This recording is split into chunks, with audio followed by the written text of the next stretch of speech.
Hey, what's going on, guys? This is Miasin and welcome to my zombie deck profile. So before I start, friendly reminder to like and subscribe because it motivates me a lot to keep making videos like these. And yeah, let's jump right into it. So as you can see, playing one Bigfoot. Once again, the one danger that I'm always going to be playing right now as long as Dragoon is a thing. So a lot of people actually did not really understand why Bigfoot is an out Dragoon.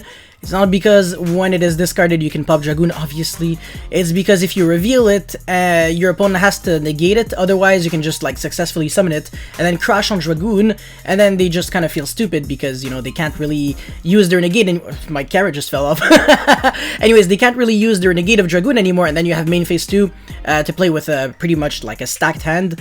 And yeah, you can just win from there. So Bigfoot, definitely good, and it is searchable with that one Nessie, which is kind of irrelevant. But if you start playing too many Bigfoots, you are going to break, unfortunately. So I think one is enough, then two Doom Kings, of course. Sorry if this deck list is actually not organized. It doesn't really change anything, because the only thing you technically need is the explanations. So as long as I'm going into the in-depth explanation of every single card, you should be fine. So Doom King, obviously 3 is really way too much, because it's not really a card that you're trying to draw. The only cool thing when you draw this card is that you can actually either special summon it with Gozuki's effect, or if you have Vampire Sucker, and you don't have to use your normal summon, if you have like Zombie Roll on top of that, this is like a huge Monarch Stormforth, because you can actually tribute your opponent's monsters for the Doom King thanks to Vampire Sucker. So that's actually kind of sick, and because of that, sometimes there are situations where not special summoning with Glow of Bloom but actually searching actually makes a tiny bit more sense, but it is quite obscure. Just Vampire Sucker is actually a really cool card, but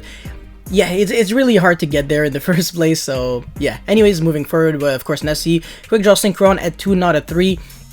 There's no there's no actual explanations why I'm only playing 2, and honestly, it's a really good card. It's I guess discarding a card, I mean sending, not discard, so it doesn't trigger your dangers. Sending doesn't really, yeah, it's not really expensive, because just sending like Mizuki's, Banshees, and stuff like that's pretty good. So yeah, you could play 3, I just don't really know what to cut at the moment. And then 3 Banshee, of course, you're really trying to get that Zombie World, otherwise you're not playing a real Yu-Gi-Oh deck, you're just playing like a watered down Orchist or Phantom Knight deck. As soon as you see that Zombie World, now you're playing a real zombie deck. Otherwise, even Doom King doesn't even have an effect.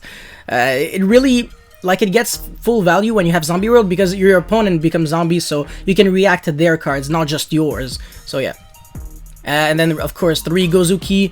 Gozuki is really cool. It's one of the better normal summons. The only drawback that it has is that it is not a tuner, but apart from that, the card is absolutely insane. You should be using its graveyard effect ridiculously often. A lot of zombie players just don't really care, because they don't really know how to play the deck correctly. So this card actually allows you to chain block with Needle Fiber if you use this, and with a tuner extender such as Dara or Quick Draw Synchron. These two, by the way, it's not like Cock-a-Doodle-Doo where it gets banished when it leaves the field. So if you actually send the Banshee, then you can actually go Chilling 1 Needle Fiber, Chilling 2 Gozuki, and the only thing that can actually really scare you too much is Infinite or Veiler, but whatever, who cares? It's not really like you could play through those hand traps anyways, so yeah. Mizuki at 3, because it's actually a very good card to draw. It's actually quite insane, to be honest. I like this card quite a lot. Shiranui Solitaire, not a 3, because unlike Unizombie and Gozuki, this actually loses very hard to Ash. If you get Ashed on a Solitaire, you actually go neg1. However, if you get Ashed on a Unizombie and Gozuki, you go +1 in relative card advantage, because your opponent uses a hand trap, and you went from having 5 cards in hand to still having 5 cards in hand, just not getting that extra resource. So your opponent loses a card officially, and you didn't technically lose anything, you just did not gain advantage. So if you have like an extender after that, well, it's fine, because you still have that body on the field. Whereas Shiranui Sage, you have to, you know, trade your resource for that, so that's kind of bad. However, the cool thing about this, first of all, it can summon the Bloom, which is relatively relevant sometimes. Once again, another cool card that allows you to chain block with Needle Fiber. You can go like Chainlink 1 Bloom, Chainlink 2 Needle Fiber, because the special summon of Bloom is more important than the special summon off of Needle Fiber. And another really cool thing is that you can actually banish Shiranui Solitaire from your graveyard to actually protect your cards with Shiranui Sun Saga. So that's also another pretty cool cool interaction. And then Unizombie, I shouldn't have to explain this. I mean, it kind of feels like I'm playing just more copies of Gozuki, but not really, because this is always a tuner. So if I have like this plus a danger, I know I can combo, whereas if I have this plus a danger, it doesn't really get me there. I need this plus like a tuner extender. And then speaking of the devils, Orochimaru, the child molester, and then Jackalope. Orochimaru is a child molester, by the way. It's not just, you know, a little joke. He shouldn't have kidnapped the freaking Sasuke in the first place. I mean, obviously Sasuke ended up destroying him, but oh shit, spoilers. Yeah. But anyways, Jackalope, yeah, in before you actually dislike the video because of the spoilers. Anyways, Jackalope, Black Spirit Zombie. It's kind of involved in the combo. It allows Gozuki to become a one-card needle fiber. So that's kind of what I like. If you have Gozuki, Zombie World, and any card, this is just like pretty much combo as if you had a really good hand to start with. But it is kind of just the card that makes bad hands better and not really good hands better. So there's no huge combo that involves Black Spirit Zombie. So yeah. And then Glow Bloom, obviously. 3 Adara, it's just very, very good. It's better than Cock-a-doodle-doo, I already explained that. It doesn't get banished when it leaves the field. 2 Talents, I honestly don't even like this card. I think it's complete garbage. It's kind of like saying, please hand trap me so I can maybe recover from it, or just remove 1 card off of your hand. But then you end on like a suboptimal board, and this card in testing wasn't even that fantastic. Like, there were some situations where it just wasn't good enough, and honestly, most of my games in testing, I won with this version. I used to play another version that actually ran a lot of hand traps, and most of my games actually were losses. But now, once again, every best out of 3, I won the match, and every 1 out of 1 game, no, not every single one of them, but I want to say the majority I actually won. There are a few games where I just couldn't do anything because I was losing the dice roll. My opponent would actually like full Dragon Link combo and then, you know, smoke grenade and all that bullshit. I mean, there's no like a deck building strategy that allows you to beat that. So that's why this current format is just, there's no reason to play it. So yeah, it's kind of just more like for fun or like for future reference in order to like learn. It's a long-term thing especially. So yeah. Upstart Goblin, Terraforming for those 3 zombie worlds. Foolish Burial, I mean, yeah, I wonder what you're gonna send with Foolish, huh?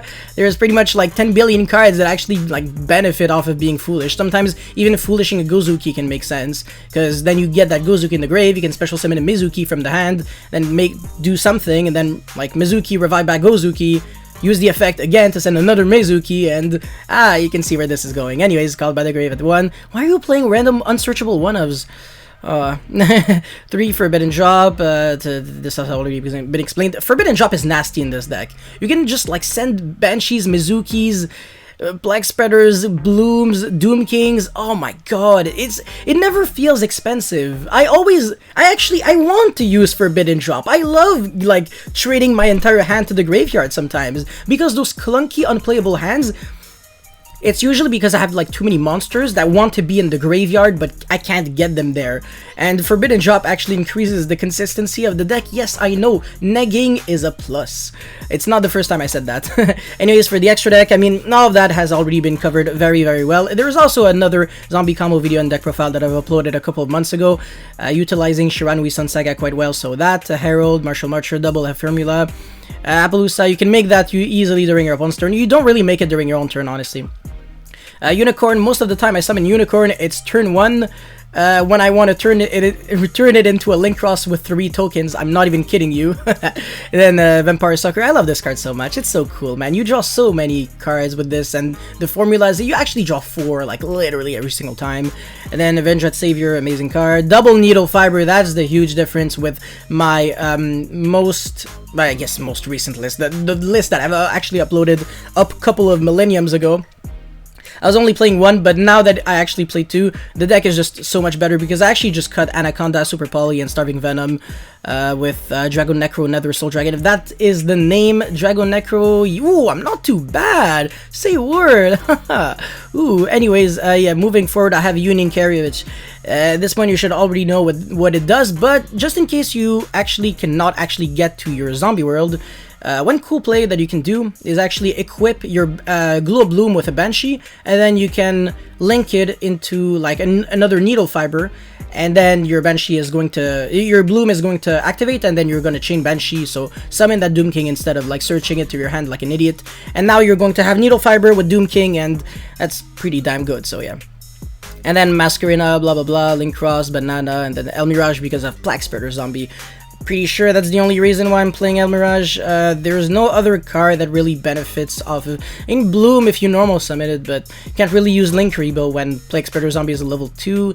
And there is another card that I kind of almost considered one time. It was Clara and Wishka, the Eventual Duo. There was a game that I would have won if I played that, but if you always say, oh my god, I would have won if I played that card in my extra deck, then you end up with like a 45 card extra deck, and you get DQ'd from your regionals, so don't go to the path of darkness. Anyways, for the idea section, I never make side decks, by the way, just letting you know out there. I might actually make a video on how to side deck in Yu-Gi-Oh! Just either in general or for a particular format or for like one deck specifically, or you know, I'm always open to ideas. So if you guys actually are down, definitely let me know. But anyways, Necro and Starving Venom are your super poly targets. So Starving Venom requires 2 darks, which is very easy to get if you can summon Anaconda, because Anaconda is gonna target another monster, make it a dark, and you know, Dragoon is already a dark, Anaconda is a dark, so it's easy to super poly for Starving Venom. Dragon Necro Nether Soul, it requires 2 zombies, but it is a dragon, so if you are locked under zombies only, you cannot make this. And also, yeah, if you go for Zombie World, every monster on the field becomes zombie, so this is just like a generic super poly target, which is very, very cool. But in the main deck, I don't think there is really too much space, because these are like consistency cards to make sure that your engine actually does well, instead of just like win Mori cards, although super poly like pretty much like deserves its place in the main deck. So yeah, Omega's, Astram, the access code, Barricade Borg. Barricade Borg is cool if you're playing against True Draco, because there is a way to FTK your opponent by having Barricade Borg blocker and Zombie World on the field. If your Barricade Borg blocker was actually link summoned by using Masquerina, because they cannot destroy Barricade Borg blocker with card effects, they cannot tribute summon at all, and they cannot destroy your Zombie World either. So the only play that they have is normal summon Inspector Border, otherwise they will deck out, because they just cannot summon anything. Actually, that is a lie. They can like destroy a True Draco monster in their hand and then revive it back with return, and if you can never summon a monster that can jump over that return, well, you are going to lose, but I mean, whatever.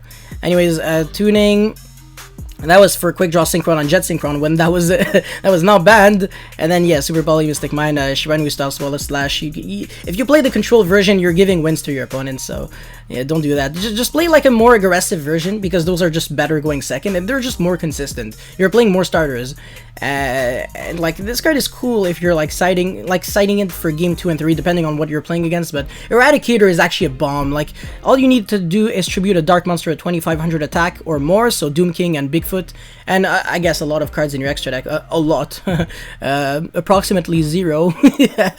But yeah, it's a really cool card.